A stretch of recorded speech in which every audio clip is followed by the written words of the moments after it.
Welcome back to the Deep Dive. Today, we are doing something that I think is going to surprise you. Oh, yeah. Yeah. Usually, we're out here looking at the cutting edge of AI. Or we're dissecting the rise and fall of ancient empires. The big stuff. The big stuff. The neurochemistry of habits. We like the macro. We do. We love a good sweeping narrative. But today, we are going micro. We are going tactile. We are traveling back in time exactly 100 years, well, a little more now, to the year 1922. 1922, a fascinating year. It really is. I mean, the jazz age is in full swing. You've got flappers bobbing their hair. Yeah. You've got the Charleston. Prohibition. Prohibition is the law of the land, which of course means the speakeasies are roaring. The world is sort of recovering from the Great War. And there was this explosion of modern energy. But in the midst of all this noise and all this revolution, we are zooming in on a man named Pedro J. Lemos. Pedro J. Lemos. It's a great name. It is. And Pedro, in 1922, is facing a crisis. It's not a geopolitical crisis. It's not a stock market crash. It is a crisis of the highest order regarding greeting cards. It sounds so trivial when you say it like that, a crisis of greeting cards. Right. But for Lemos and for the source material we're looking at today, this wasn't just about folded paper. It was about a crisis of aesthetics, a crisis of sincerity, a crisis of the American soul. That's it, exactly. Yeah. So our source today is this book. It's called Gift Card Designing, and it was published by the Davis Press and the School Arts magazine. Right. And I have to admit, when I first saw this in our stack, I was skeptical. I thought, okay, a craft book from the 1920s, are we just going to learn how to use scissors and glue? That's a very fair assumption. I probably thought the same thing. But as I started reading Lemos's introduction, and as we went through the chapters, I realized this isn't really just a manual. It's a manifesto. It is. It's a philosophical treatise disguised as a hobby guide. It absolutely is. And you have to look at the context, Lemos is writing at a time when industrialization is it's taking over everything, the consumer market especially. Mass production is becoming the norm for the first time. Right. And he's standing there holding a pen and he is basically yelling, "Stop, we are losing our souls to the machines." It is the original shop local manifesto, but specifically for paper goods. So let's unpack the core problem he was trying to solve. Lemos opens the book with this incredibly vivid, almost painful description of what he calls unsatisfactory holiday hunting. Oh, we have all been there. Every single one of us. He describes going from shop to shop, picking things up, putting them down, just feeling totally, completely uninspired. He says the cards are either too expensive or too cheap looking. There's no middle ground. There's nothing that feels right. Exactly. He's searching for something that feels real, and he's just coming up empty. And he's battling two different enemies here, which I find fascinating. On one side, he has the ghosts of the past. He talks about the lace-edged, isinglass, snow-encrusted gift cards. Isinglass. Now that is a word I had to look up. It's great, isn't it? What even is it? It's a form of mica.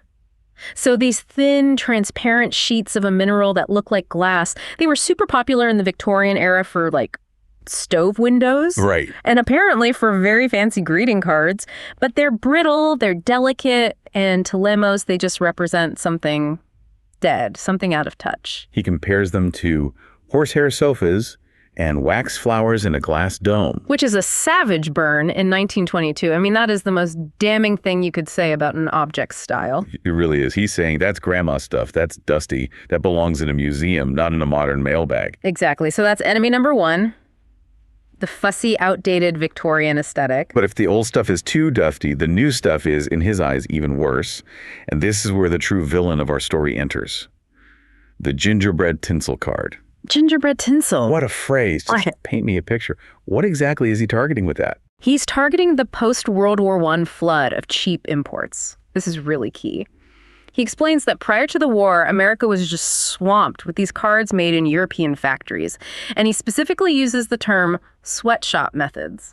That stood out to me. That's a very loaded term. He's not just critiquing the look of the card, he's critiquing the ethics of its production. Precisely. For him, the two are linked. He links the aesthetic quality or the lack of it directly to the labor conditions. Yeah. He's arguing that you cannot have a beautiful, soulful object if it was just churned out by the million by exhausted workers in some factory overseas. It's the idea that the object holds the energy of its creation. Yes, and he says these cheap imports caused American shops to lower their standards. They had to compete on price, so they adopted these can't be done better slogans. It was a race to the bottom, aesthetically and ethically. So the market is just flooded with trash.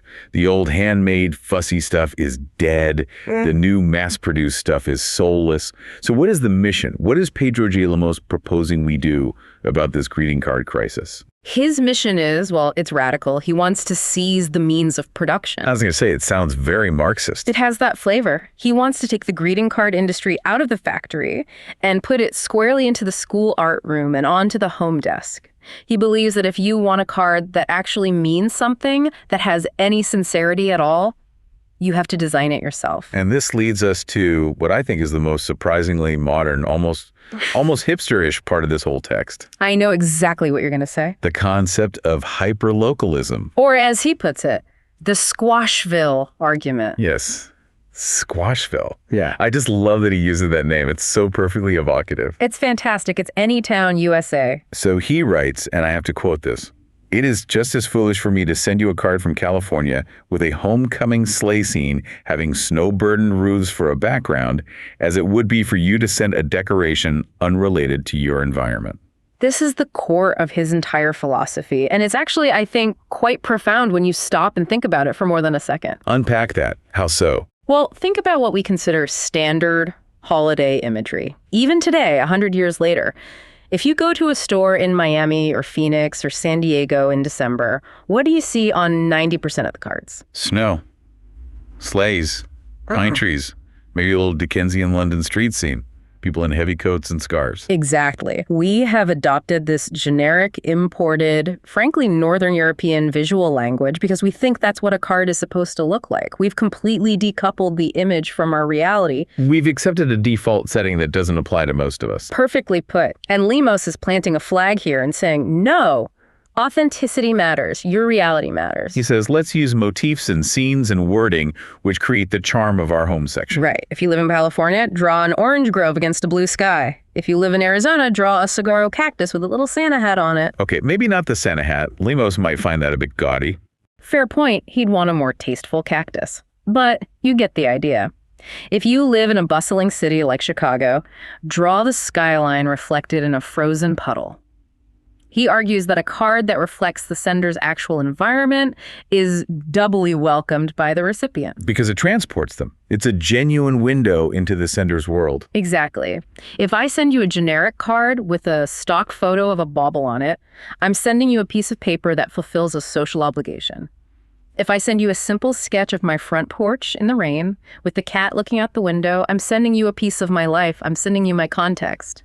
It's the difference he makes between a stock card and a designed card. That is the crucial distinction. That's the whole ballgame. He says the design is the selling factor. It doesn't matter how perfect the printing is. You can have the most expensive gold foil die-cut card from a factory. But if the idea is generic, he thinks it's worthless. Whereas a simple design may be imperfectly executed. A simple design that is thoughtful and local is superior, even if the printing is modest, even if it's just drawn with a pen. It's really a powerful argument against homogenization. I mean, in 1922, mass media is just starting to connect everyone. Radio's getting big. National magazines are creating a national culture. And Lemos is standing up and saying, don't lose Squashville. Don't lose Squashville. That should be on a t-shirt. I would buy that t-shirt. I would too. So, okay, we're all on board with the philosophy. We're sold. We want to be authentic. We want to represent our local reality. We want to save Squashville. But then we run into the hurdle, the big one. The one that stops me every time I try to do something artistic. The fear. The fear of the pen, the blank page. Lemos says students, and let's be honest, adults too, shun lettering because they think it's mechanical and laborious. They see it as a chore. They think they're bad at it. I look at my handwriting, which honestly looks like a spider fell into an inkwell and had a seizure, and I think, there is no way I can make a beautiful card. My hand just won't do it. But Lemos is such a good teacher here. He's so encouraging. He reframes the problem entirely. He says, essentially, it's not your hand that's the problem. It's your tools and your physics. Okay, let's get into the physics. because this part of the book was surprisingly technical, but in a way that made me feel like, oh, I could actually do this. He talks about the lettering pen with the brass tip and the fountain. Right. So this is 1922. We are not using ballpoints or gel pens. We're using dip pens or these special lettering pens with a little reservoir for the ink. And he explains that the pen has a fountain that holds the ink, but the real secret sauce, the absolute game changer, it's the angle of the board. The 45-degree angle rule. This is non-negotiable for him. Your drawing board, your surface, must be at a 45-degree slant. Why is that so specific? What happens if it's 40 degrees? Or 50? It's all about gravity versus the viscosity of the ink. He explains it with this wonderful bit of humor. He says, if the slant is too steep too vertical, the ink refuses to run uphill to the tip of the pen. Which, fair point. Physics is physics. The ink can't defy gravity. But then, if the board is flat, which is how most of us write today at our desks, he says the ink will be too ambitious to arrive. Too ambitious to arrive. I love that personification. It's like the ink is just so excited to get out of the pen that it rushes out in a big blob and ruins everything. That's exactly it. It blobs, it floods the nib.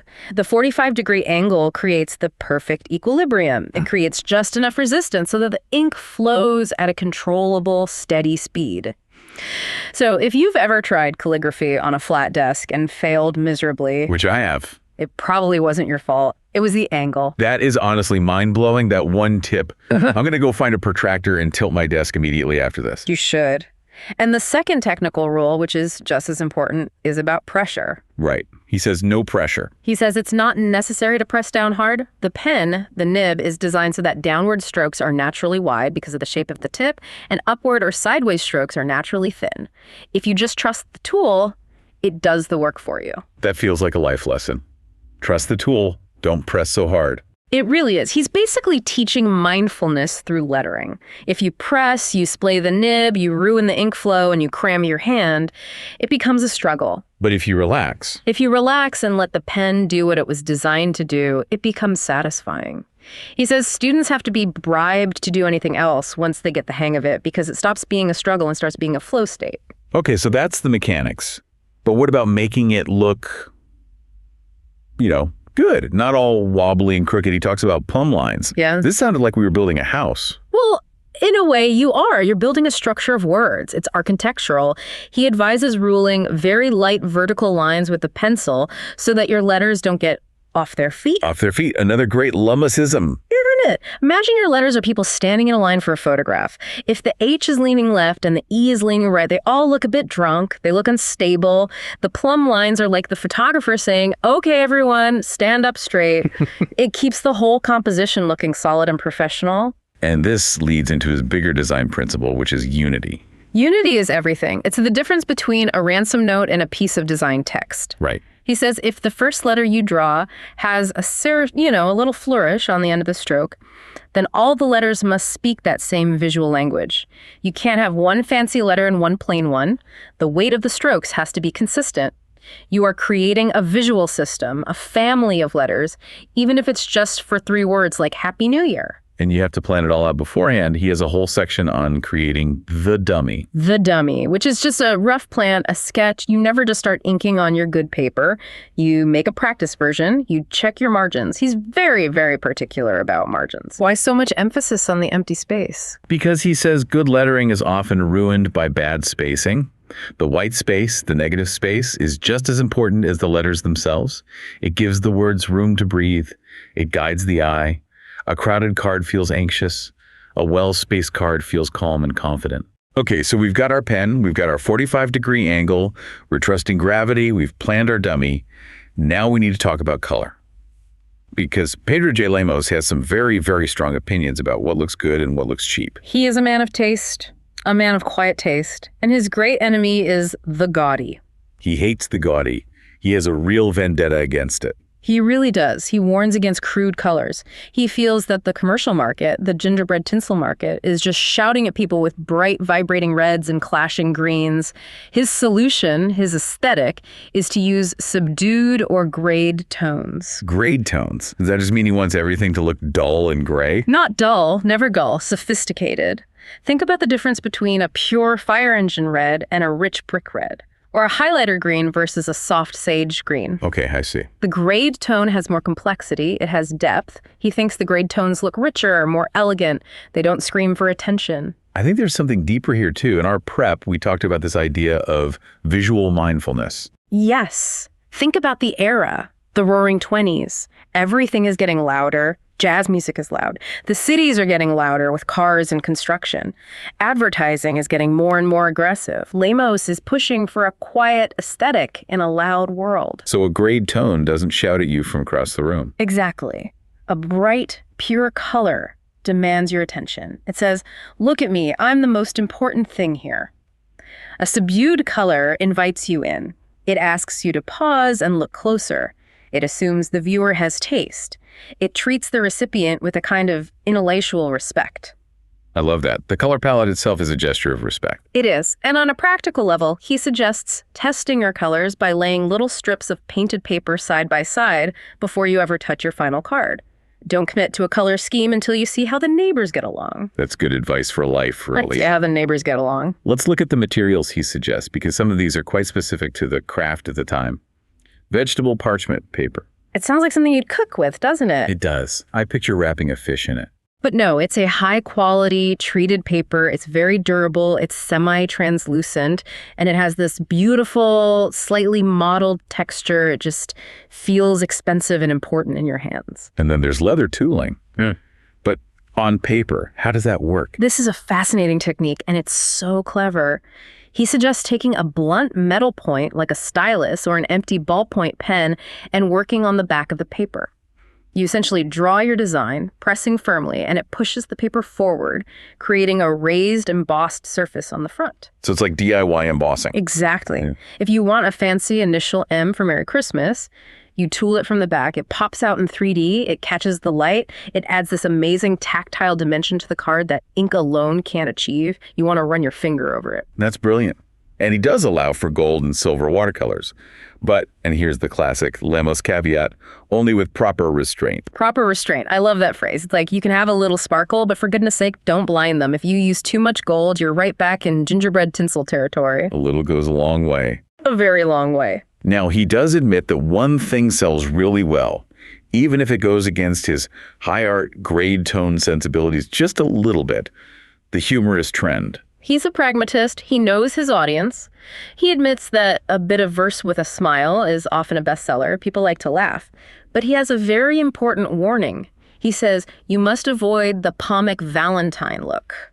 What does he mean by comic Valentine? Is that different from a funny Valentine? Oh, very different. In the late 19th and early 20th century, comic Valentines, which were also known as vinegar Valentines, were these cheap, often grotesque caricatures. Oh, wow. They were sometimes actually mean-spirited. They'd have these ugly drawings of people with big noses or exaggerated features with an insulting poem.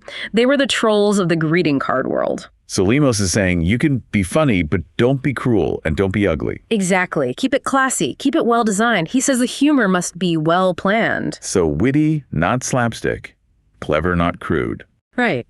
It shouldn't look like a doodle on a napkin, even if it's a funny doodle. It should be a designed piece of humor that respects the principles of good lettering and spacing. This brings us to a really fascinating part of the book, the whole context of where this is happening. We touched on it earlier, but we need to dive deeper into the schoolroom economy. This is so crucial to understanding his project. This isn't just a hobbyist book for bored housewives, as one might assume. It is a curriculum guide for teachers.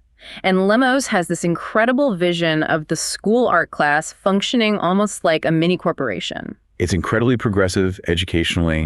He sees card making not as an isolated art project, but as a cross-disciplinary integrated project. It completely breaks down the silos between subjects. He lays out a whole workflow. First, he says, you go to the English class. The writer's room. That's exactly what it is.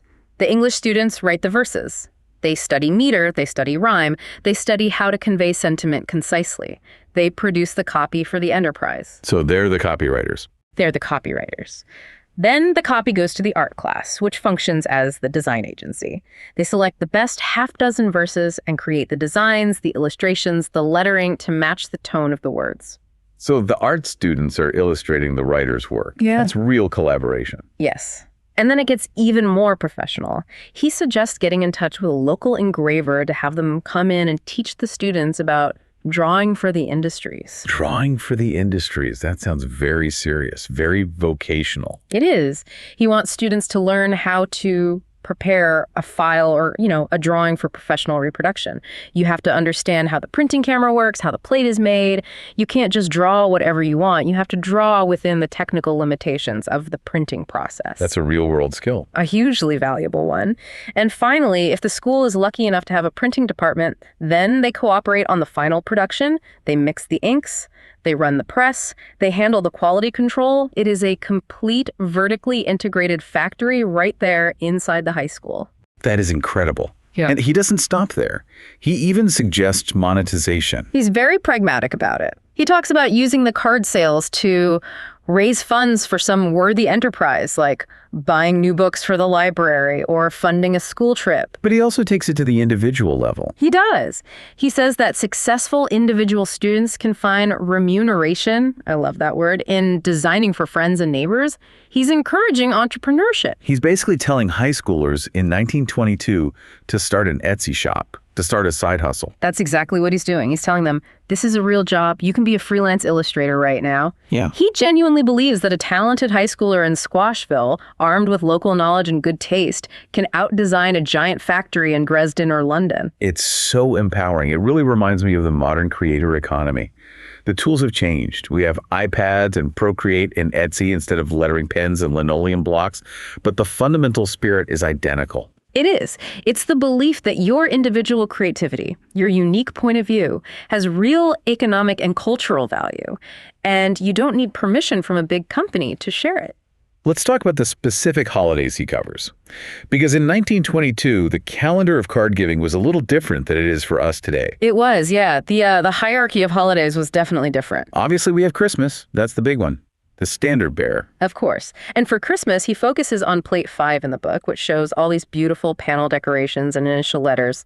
But he also introduces problem 11, and we'll get to the problems later, but this one is about designing a whole table plan. Not just a card, but a whole experience. You mean like place cards? Place cards, menu cards, little decorative napkin rings, even suggestions for table centerpieces. He sees the Christmas dinner as an immersive art installation. You don't just buy some paper napkins. You design the complete visual identity of your meal. That is next level hosting. Yeah. I feel inadequate just thinking about it. But the holiday that really caught my eye, the one I did not expect, was Washington's birthday. Yes, February 22nd. I don't think I've ever received a card for Washington's birthday or President's Day. No, it's not really a card-giving occasion anymore. But it was a much bigger deal back then. It was a major patriotic holiday, and it had a very specific aesthetic that Lemos outlines. What was that aesthetic? Very formal. He talks about motifs like silhouettes, the classic black profile of Washington, cut paper, which gives a very crisp, clean look, and using opaque wash, which is basically gouache, for flat, bold colors. It sounds very dignified. It was about civic pride. He suggests these designs would be used for things like school programs and formal invitations. It wasn't necessarily a Happy Washington's birthday card you'd send to your mom, but it was an important occasion for formal correspondence. And then Valentine's. Ah, the Valentines. The big one besides Christmas. This is my favorite part of the entire book. It's so clever. He gives his usual advice. Doesn't need to be gaudy, over-elaborate, or grotesque. Stay away from the vinegar Valentines. Right. But then he describes the novelty idea shown in Plate 16. Plate 16 is a masterpiece of early 20th century interactive design. It's genius. Describe it for the listeners. I really want them to visualize this. Okay, so picture a card. On the front of the card is a drawing of a messenger. It could be a little Cupid or a postman in a uniform or maybe a bird with its wings out. And attached to the card, physically glued onto the surface, is a real tiny paper envelope. Like a physical three-dimensional envelope, but miniature. Exactly, maybe 1 inch wide. And inside that tiny envelope, which has a little flap you can open, is another, even tinier folded piece of paper. A secret note. The secret note.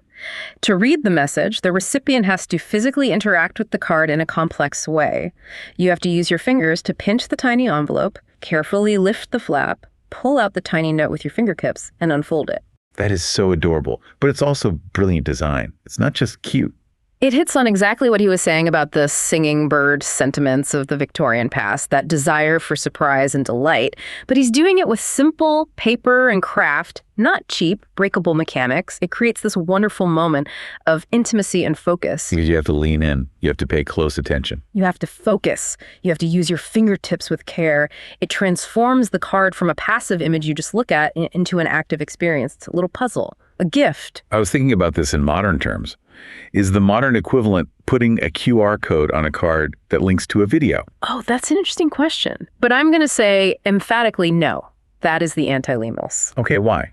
It's interactive. It's a surprise. Because a QR code takes you away from the card. It breaks the spell. It sends you to a cold, glowing screen. The tiny envelope does the opposite. It pulls you deeper into the physical object. It keeps you connected to the paper, to the ink, to the hands that made it. That's a great distinction. It's about deepening the physical reality, not escaping from it into the digital world. Exactly. If you want a modern Lemos-approved version, don't use a QR code. Use layers of paper, use textures, or, here's an idea, include a tiny packet of seeds. Oh, seeds. That's very Squashville. Totally Squashville. Plant this card. Here are some poppy seeds from my garden in California for your window box in New York. Good luck getting them to grow in the snow. Right. But the principle is the same. It's a gift within the greeting. It's an action. And it makes the card mantle-worthy. Lemos says, a cheerful card is generally kept and placed where its owner can see it often. That's the ultimate goal, to make something they can't bear to throw away in January. Moving on quickly through the calendar, he touches on Halloween. And he has some interesting thoughts on typography here. Halloween is interesting because he focuses on the weight of the letters. He says light, fantastic lettering wouldn't work for a Halloween card. It's the wrong vibe. You need heavy, bold decorations to match the spooky, heavy mood. So the font has to match the feeling. It's all about matching the typography to the atmosphere. You can't write the word BU in a thin, elegant, looping script. It needs to feel heavy and loud. It needs visual weight. And he briefly mentions Easter and the 4th of July as well. Yeah, Easter is all about white and cream paper, delicate coloring, a feeling of lightness and rebirth. And the 4th of July is tricky. He warns against using too many colors, which seems counterintuitive. It is funny because the holiday is literally defined by 3 colors: red, white, and blue. Right, but I think he means don't just splash all 3 colors everywhere in equal measure. Be clever. Use the white of the paper as one of your colors. Use negative space. Create a unique effect instead of just making a flag. Be a designer, not just a decorator. That's the whole book in a nutshell. So the book ends with this very practical, very structured list. It's called the 18 Problems. This is the curriculum. It's an outline for problems in gift card work. And problems here just means exercises or projects. It's not that they're problematic. Right, and I want to just run through a few of these because it shows the brilliant progression of difficulty. It starts with problem 1, which is simply just sketch 4 arrangements. Super low stakes, no pressure, just composition. Where do the blocks of text and image go? Don't worry about the finish yet, just think about the balance. Then you jump ahead to problem 6, making semi-humorous tags or stickers. And they have to be 2 by 3 inches. That's a constraint challenge, a classic design school exercise. Can you be funny and clear and well-composed in a tiny space? It forces you to simplify, to get to the core of an idea. Then we get to the heavy hitters. Problems 9 and 10, which are all about the linoleum block. This is the industrial leap. This is where you scale up. In problem 9, you just plan the design for the block. And you have to start thinking in reverse because printing reverses the image. You have to think in negative space. What you cut away becomes the white of the paper. It's a whole new way of seeing. And then problem 10 is the physical act of cutting the block. Right. And once you cut that block, you are no longer making a card. You are making a tool, a machine for reproduction. You can ink that block and print 50 cards in an afternoon. This is for the student who wants to sell their work to the whole neighborhood. This is mass production, but controlled artisanal mass production. And finally, we get to the final exam. Problem 18, the Thanksgiving dinner invitation, using ink outlines and flat color washes. That's the graduation piece. It brings everything together. It combines lettering, layout, illustration, watercolor technique, and social etiquette. If you can do problem 18 successfully, you are a certified Lemos designer. The pedagogy is just surprisingly sound. It's so well structured. Start with the sentiment, then the sketch, then the technique, then finally the production. It's a complete design course in 20 pages. It respects the student's intelligence. It assumes that with the right instruction and the right tools, a child can produce professional-grade, meaningful art. So we've journeyed through 1922. We've visited Squashville. We've learned to hold our pens at a perfect 45-degree angle. We've opened the tiny imaginary envelope. What does all of this mean for us today, living in our very non-1922 world? I think it touches on something we're all really craving right now, whether we know it or not. Which is? Well, we live in the age of the e-card, or even more commonly, the text message, HBD with a cake emoji. I am so guilty of that. We all are. It's efficient. It's easy. But is it satisfying? Is it memorable? Lemos talked about the unsatisfactory holiday hunting. I think we live in an age of unsatisfactory digital scrolling. That's a great way to put it. We consume so much visual information, but we hold so little of it. It has no weight. The Lemos spirit is about friction. It's about effort. The reason a handmade card with a tiny envelope is so valuable is because it took time to make. The glue had to dry. The tiny paper had to be folded just so. That friction, that inefficiency, is the proof of care. It's the anti-AI argument in a way, isn't it? It absolutely is. You can go to an AI image generator right now and type, greeting card, snowy roof, California mission style, subdued tones. It will do it in seconds. It will be technically perfect. And it will have zero soul. Zero. It will be the gingerbread tinsel for the 21st century. It's the logical conclusion of the mass-produced, soulless product he was fighting against. Wow, gingerbread tinsel for the 21st century. That hits hard. Because it's true. Lemos tells us that the personal or local trend is the only thing that ultimately matters. That advice is more relevant now than it was in 1922. In a world of infinite, cheap, perfect digital content, the only thing that has real value is the specific, the local, the personal, and the human. So here's our challenge to you, the listener. The holidays are always just around the corner. There's always a birthday coming up. There's always a reason to say thank you to someone. Don't buy the stock card from the drugstore. Don't buy the stock card. Don't just send the text. Grab a pen. It doesn't have to be a brass-tipped fountain pen from 1922. A Sharpie is fine. A Sharpie is absolutely fine, but mind your margins. Mind your margins. Maybe rule a light plumb line with a pencil. Make a little dummy, first on a scrap of paper. Plan it out, and try to make something that could only come from you, from your own personal Squashville. Even if your lettering is wobbly, even if the drawing is a bit crooked, the wobble is the proof of humanity. The wobble is the proof of humanity. I love that. That's our takeaway. It is embrace the wobble. I feel completely inspired. I'm going to go look for some vegetable parchment and a good 45-degree drawing board. Good luck with that. And please try not to glue your fingers together. Thanks for joining us on this time-traveling, very tactile deep dive. We'll see you next time. Goodbye, everyone.